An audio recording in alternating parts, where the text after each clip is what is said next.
하나님의 말씀 보시겠습니다. 에스겔 2장 8절에서 마지막 절 말씀까지 합독하시겠습니다.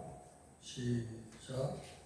너희 인자야, 내가 네게 이르는 말을 듣고 그 배역한 조소같이 배역하지 말고 네 입을 벌리고 내가 네게 주는 것을 하시오. 내가 보니 보라하시니 나를 향하여 펴지고 보라 그 안에 두루마리 책이 있다. 그가 그것을 내 앞에 펴시니 그 안팎에 글이 있는데 그 위에 에라와 에목과 재앙의 말이 기록되었더라. 아멘. 이상 말씀은 에스겔을 선지자로 부르셨던 말씀인데 소제목으로 손에 있는 두루마리채라는 제목으로 하나님의 말씀을 나누겠습니다. 에스겔을 향하여 인자야라고 부르고 있습니다. 에스겔아 이렇게 부르지 않고 인자야 부르시는 것은 에스겔의 자기 민족인 이스라엘 백성 곧 하나님이 부르시는 그 패역한 족속, 지금까지 말을 듣지 않았잖아요. 얼마나 하나님이 애타하면서 심판에서 벗어나기를 원했는데 결국은 하나님이 공의로 바벨론으로 보내주시죠. 그래서 이제는 이스라엘 족속이라고 부르지 않고 그 패역한 족속, 하나님의 선지자로서의 소명을 받았으니 하나님의 말씀을 전해야 될 에스겔에게도 인자야, 그 패역한 족속에게 가서 말씀을 전해야 되기 때문에 인자야. 사람은 너무나 약한 존재입니다.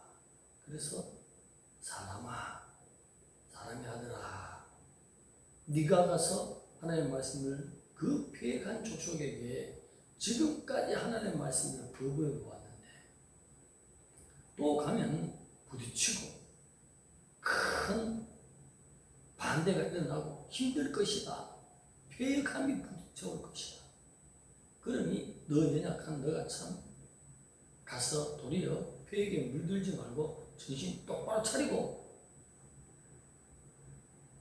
하나님의 말씀을 전하기를 원한다. 그래서 경고의 말씀을 함께 하시면서 이렇게 하나님이 보내신 것이죠.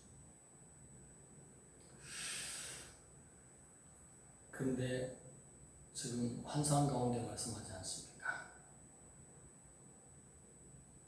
공중에서 한 손이 자기 앞에 나타나죠. 보라! 손이 나타납니다. 보라! 거기에 두루마리 책이 있더라. 안팎으로 말씀이 기록되는데 애가 애고 재앙의 말들이 기록되어 있더라. 여기서 보라는 말은 감탄사죠. 힘내, 힘내. 너무 깜짝 놀라는 거예요. 손이 내 눈앞에 확 나타나는 그 환상을 보면 놀래가지고. 우리 안 선생님이 처음에 문을 열고 들어올 때 생각지도 않은 분이 들어왔기 때문에 하나님이 눈 뜬 상태로 환상 보이잖아요. 오늘 하나님이 또 말씀하시네 하면서 묵상하고 가만히 보니까 진짜 들어온 것 같기도 하고, 그래서 강대상에 벌떡 일어나서 계속 봐서 환상이 사라지지 않고 계속 보는 거야. 나를 서로가 째려보면서 한참 있다가 아 이거 환상이 아니다. 군사님이 오시면 분명히 예고를 해 주셨을 건데 아무 예고 없이 들어오시니 계속 환상이 한참 봤어요. 그분도 째려보고 저도 째려보고 계속 이거 환상이 아니시고 선생님이 그러셨어요. 그런데 손 하나가 나타났어요. 얼마나 놀라겠어요. 그래서 힘내 놀랬단 말이에요. 깜짝 놀래. 거기에 둥글둥글하게 말하는 책, 이 당시에 파피루스, 갈대를 줄기를 풀에 먹여서 책으로 만든 것이 파피루스, 그 당시에 책이고 그것이 손에 얹혔다. 보니 안팎으로 글이 적힌 것이 빛이 있다. 그렇게 하나님의 이 계시, 하나님이 그렇게 보여주면서 입을 벌려서 먹으라. 원어적으로는 크게 벌려서 삼키듯이, 마치 사자가 먹잇감을 보고 확 삼키듯이 그렇게 먹기를 원하는 하나님의 마음에서 이 입을 벌리고 먹어라. 왜 그러냐면 하나님의 말씀이 내 마음에 쑥 깊숙이 생명처럼 들어오게 되면 말씀대로 행동하고 말씀 뜻대로 실천하기 때문인 것입니다. 그냥 머리에만 알고 있으면 내 속사람이 거부할 수가 있어요. 힘든 말씀, 어려운 말씀, 내가 행하기에 좀 내가 마이너스 되겠다 싶은 말씀은 그 말씀을 뒤편으로 누르잖아요. 그래서 너무 하나님은 순종하기를 원하는 에스겔에게 먹어라. 사자가 먹잇감을 삼키듯이 그렇게 먹어라. 그래서 꿀꺽 삼켰다는 거 아니에요? 그랬더니 하나님의 말씀이 자기 의지와 혼연일체가 되어서 어떤 경우도 이사야처럼 왕 앞에 가서도 하나님 말씀 전하니까 왕이요 회개하라고 하나님이 저를 통해서 말씀했습니다. 회개해야 됩니다. 네가 어디 왕 앞에 그런 말을 해? 하나님이 말씀하라 했는데 도리어 뻥뻥하게 나오지 않습니까? 모세도 그렇잖아요. 하나님 말씀을 그대로 흡수해서 나가니까 바로 앞에서 얼마나 호통칩니까? 담대해지는 것입니다. 하나님의 말씀을 전하는 것은 하나님의 입장에서 선포하는 것입니다. 그래서 하나님은 선지자들의 전하는 그 말씀을 하나님의 말씀으로 선지자를 하나님으로 대우하는 것이 아니라 하나님의 말씀을 가져왔기 때문에 귀하게 대우할 때에 베드로에게 맞이하는 고넬료의 가정이 너무 기뻤어. 베드로 그 무식한 자를 베드로로 받아들이지 않고 하나님의 말씀을 전하는 수행자로, 말씀의 수종자로 그렇게 마치 하나님을 대하듯이 절하면서 받으니 하나님이 너무 기뻐서 보란 듯이 하나님이 오순절에 임했던 놀라운 성령을 고넬료뿐만 아니라 그 집안 전체에 부었지 않습니까? 그래서 하나님이 원하시는 것을 참 하나님의 성품을 알아서 우리가 하나님 말씀대로 혼연일치가 되어서 하나님이 원하는 실천만 하면 하나님은 우리에게 영광을 나타내시길 원하시는 것입니다. 이 시대는 성령의 시대. 성령을 누구를 전하기를 원합니까? 못 박힌 예수 그리스도를 통해서 구원받기를 원하는 그 주님의 소망, 보배 피의 능력을 전하는 분이 바로 성령인 것입니다. 우리 숫자가 많은데 큰 교회라도 보혈에 빠지면 하나님의 메시지가 절대로 아닌 것입니다. 아무리 초라한 것이고 거리에서 루방전단자가 예수 그리스도의 보혈을 전한다는 것은 성령님이 쓰시는 종입니다. 분별이 필요한 것입니다. 말을 잘하는데 말을 잘한다고 해서 주의 종이 아니라는 것입니다. 이미 죽은 교회라, 사대 교회라, 십자가를 달았지만은 교인들이 모이고 많은 헌금이 있지만은 주님이 볼 때는 사대 교회라. 보혈이 없기 때문인 것입니다. 보혈만이 생명인 것입니다. 우리가 선지서를 계속 보고 오지만은 또 창세기도 보고 있지만 깊은 내용으로서는 언약 관계를 맺고 그 말씀으로 돌아올 때에 행할 때에 그 은혜가 이루어주시는 끝까지 전체적인 말씀에 보혈의 능력을 보여주시는 말씀 아닙니까? 그런데 핵심적인 것을 빼어버린다? 하나님의 쓰는 종이 아니라는 사실입니다. 우리 교인들은 눈이 열려야 될 점 있습니다. 무슨 메시지를 전하는지. 베드로가 요한이 갈릴리 출신들이 사도의 직분을 받았는데 어느 날 갑자기 표준말을 그랬어? 이랬어? 하면서 잘 쓰겠습니까? 참 어둔한 사투리죠. 최강의 지식을 가진 또 영성도 따라갈 수 없을 만큼 대단한 분 사도 바울도 메시지는 주님을 자랑하는 십자가였지만 항상 어둔하게 말을 전했다 하지 않습니까? 하나님이 왜 그렇게 하나님께서 입을 잘 안 열어주시느냐? 말하는 거 보고 따라오지 말라는 것입니다. 그 메시지의 핵심 보혈 구원을 보고 따라오라는 것입니다. 이것이 우리는 보여야 될 줄 믿습니다. 에스겔에게 패역한 족속이 일어났어. 너 연약하지 마. 네가 그들하고 부딪혀서 사역할 때 처음부터 안 될 것이다. 개척해봐라. 안 된다. 이미 소문이 퍼져서 그 자리는 안 된다. 그래도 가라는 거예요. 그 말씀이에요. 부딪힌다. 너도 패역하지 마라. 사명을 그냥 지금 던지고 도망가지 마라. 나를 사랑하는 데 따라와야 되는 것입니다. 교회가 존재하는 이유가 뭡니까? 사람 모으기 위한 것입니까? 하나님의 영광과 예배드리기 위한 장소입니까? 두세 사람이 주의 이름으로 나오면 하나님이 함께 하시고 예배 받으시는 것이지. 예배가 목적이지. 사람 모이는 것입니까? 우리 중심 있는 생활을 하라고. 하늘에 가면 숫자를 많이 모았다고 큰 종은 아니라는 사실. 순복한 자인 것입니다. 순종한 자인 것입니다. 에스겔은 어떤 고난이 어떤 어려움이 시작돼도 끝까지 순종했습니다. 에스겔을 통해서 보여주시는 차후의 말씀들은 기이한 상징적인 행동을 많이 해야 돼요. 이사야는 어떻게 했습니까? 3년 동안 옷을 벗고 다녔잖아요. 내가 벗고 너희들 하나님의 말씀을 듣지 않으면 나처럼 수치를 입어. 결국은 어떻게 바벨론으로 쫓겨갔잖아요. 옷 다 벗기고 쇠고랑이 서고 어떤 왕은 눈도 뽑혔죠. 시드기야. 그런 상징적인 행동이 이사야에게는 몇 가지 되지 않지만 에스겔에는 얼마나 많은지 그 모든 것을 하면하고 다 순복하지 않습니다. 보통 어려운 것이 아니에요. 하나님을 사랑하지 않으면 에스겔처럼 순종하지 못하는 것입니다. 우리 고향으로 내려가지만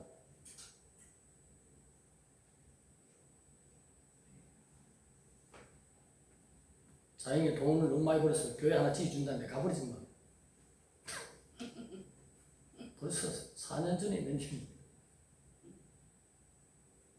하나님을 사랑해야 될 줄 믿습니다. 교회 선택도 아이고 교육관이 있네. 공동묘지도 있어. 엘리베이터도 있어. 이거 보면 벌써 하나님이 실망해.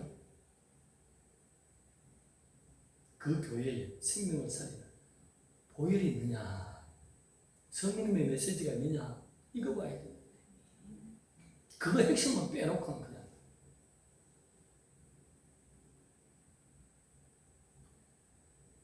에스겔은 진실로 하나님을 사랑하는 종입니다. 처음부터 패역한 족속이에요. 지금까지 말을 안 들어서 바벨론으로 종살이로 잡혀왔는데 그들에게 가서 예레미야도 먹혀 들어가지 않았어. 성령으로 충만한 예레미야가 아무리 미쳐도 얼마나 영권이 강하겠어. 그래도 안 먹혀 들어가요. 너무나 강박합니다. 에스겔이 가면 아멘 그렇군요 받아들이겠어요? 예레미야나 에스겔이나 이사야는 오직 예수, 오직 여호와, 오직 야훼, 오직 엘로힘, 오직 한 분이 있으니 그 분에 순종하는 것을 자기의 기쁨으로 삼았다는 것입니다. 이 대표적인 완전한 종의 모습은 누구죠? 예레미야로 간혹가다 너무 매국노 취급받으니까 실망한 적도 있잖아요. 아이 안 나가야 되지. 오늘도 성전 앞에 가서 막 외치면 얼마나 아무 부끄러워, 아무 가기 싫어 이런 마음이 들었잖아요. 근데 하나님의 말씀을 꾹 삼켜서 자기 의지와 혼연일치가 되는 말씀이 꾹꾹 먹은 상태가 되니 자기 속에서 견딜 수 없는 불덩이들이 자꾸 올라오네.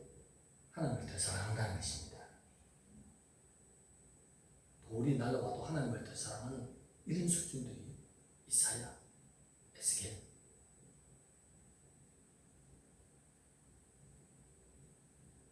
이런 수준이 됩시다. 말씀을 삼켜버립니다.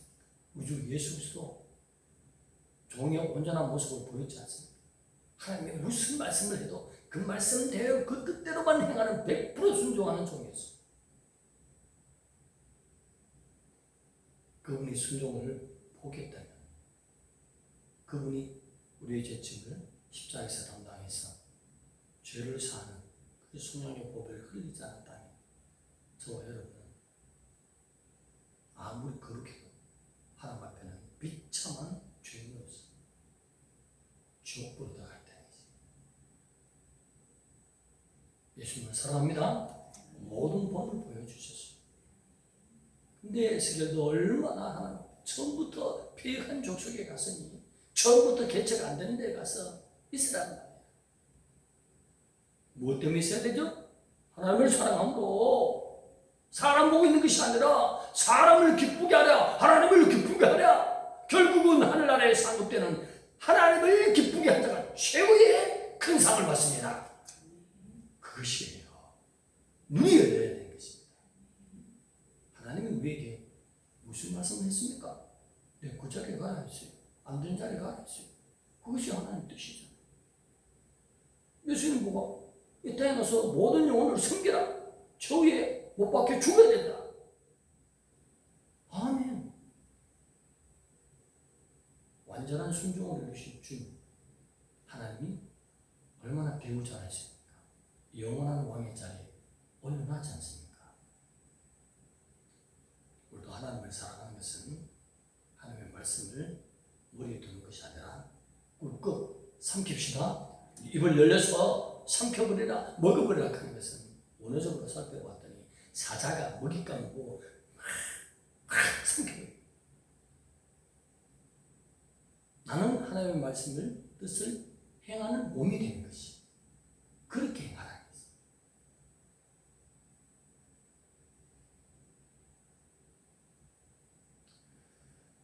진실로 현대인의 모든 하나님의 백성들이 하나님을 그만큼 사랑하는지, 어떻게 해야 하나님을 사랑하는지 모르는 분들이 많이 있을 수 있어요. 하나님을 사랑하는 것은 하나님이 무슨 귀한 행동을 하라고 명령을 누구에게 제일 많았죠? 에스겔에게 차오로 나와요. 제일 많아. 희한한 일들 행하라고 해. 그러면 너무나 부끄러운 일인데도 능히 간다는 거예요. 주님은 가장 수치롭고 부끄러운 일 땅에서 그 영화로우신 하늘의 왕자께서 못 박히는 것입니다.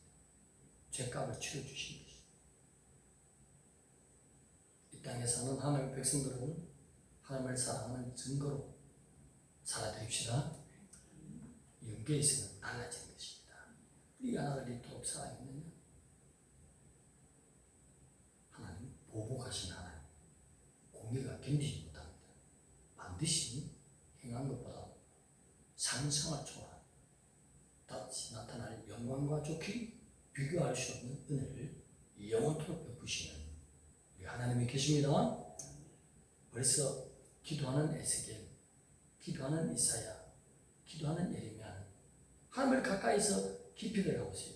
연계에 놀라운 것이 보이지 않습니까? 연계를 보고 참고 나갑시다. 인생이 결코 길지 않습니다.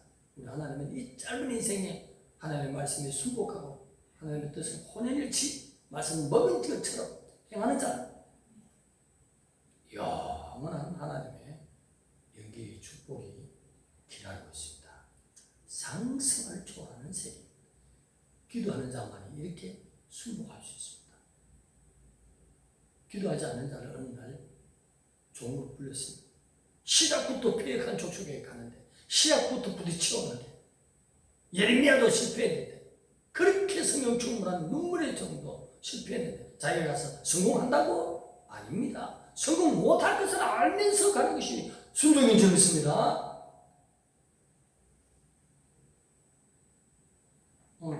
보여주신 거죠. 성공 못하더라도 하나님의 말씀에 순복하라. 그것이 순복, 승리인 것입니다. 하나님을 사랑하는 증거인 것입니다. 애도와 애고 재앙의 말을 하나님은 왜 말씀하십니까? 죽이기 위하여? 아니지 않습니까? 심판하고 하나님이 행하시는 모든 말씀을 받고 회개하면 이것이 바뀌지 않습니까? 멸망한 비역한 족속에 가서 그래도 회개하라고, 그러면 이 하는 것이 제거된다고 하나님은 끊임없이 멸망을 당한 비역한 족속에 가서 회개를 외치는 것입니다.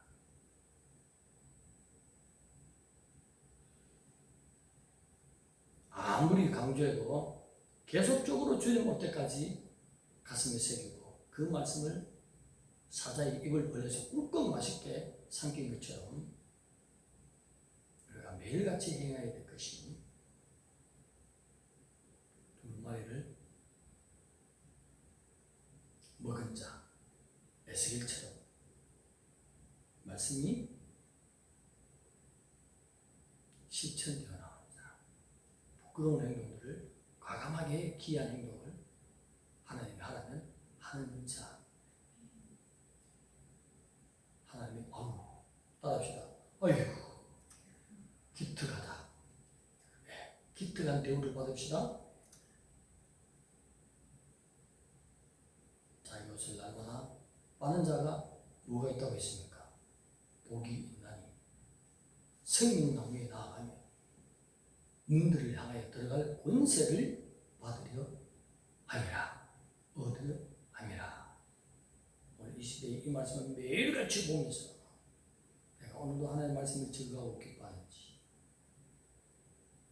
그런 종의 자세를 우리가 가지면 하나님의 사랑스러운 분, 귀한 백성이 되는 것입니다. 참 기특하다. 기특한 자에게는 잠시 후에 주님 만날 때 기특한 영계의 영원한 삶을 누릴 수 있도록 복을 챙겨주십니다.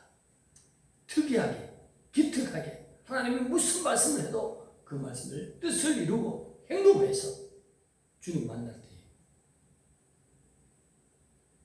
부끄러움이 전혀 없는 주님의 품에 안기는 행복한 백성들이 됩시다. 기도드리겠습니다. 하나님 감사합니다. 에스겔을 불러서 패역한 족속에게 세우시는 하나님.